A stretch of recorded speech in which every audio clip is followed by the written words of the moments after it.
As each day passes in Wisconsin, over a quarter of people getting tested for COVID are positive for the virus. The 7-day new case count average is 9,675, with the state's Department of Health confirming 10,277 new cases of COVID-19 yesterday alone. News 19's Joe Minnie asked medical experts if there's any end in sight to the pandemic. Already setting unprecedented infection rates, the United States hasn't yet peaked on its current surge of Omicron variant-fueled COVID cases.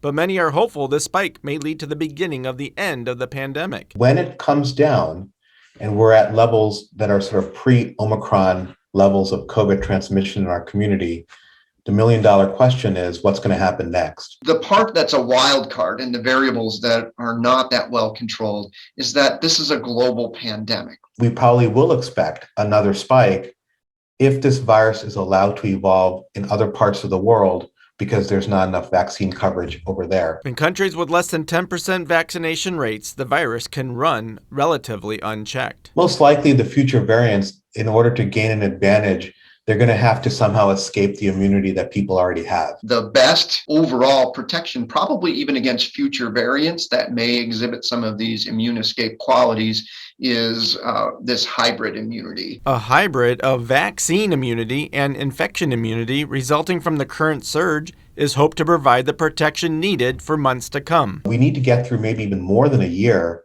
without any spikes to feel like we've got a wall of protection from the immunity, from natural infection in the past, from vaccination. Experts say relying on natural infection immunity alone is limiting the nation's ability to get ahead of the pandemic cycle. The fact of the matter is there are countries that have much higher vaccination rates than we do, and they're much closer to what an endemic coronavirus or COVID would look like, because the bottom line is they're having infections, but they're not having a rise in hospitalizations. We can have more hope if collectively we sort of are on the same page of what's important. For WXOW News 19, I'm Joe Minnie.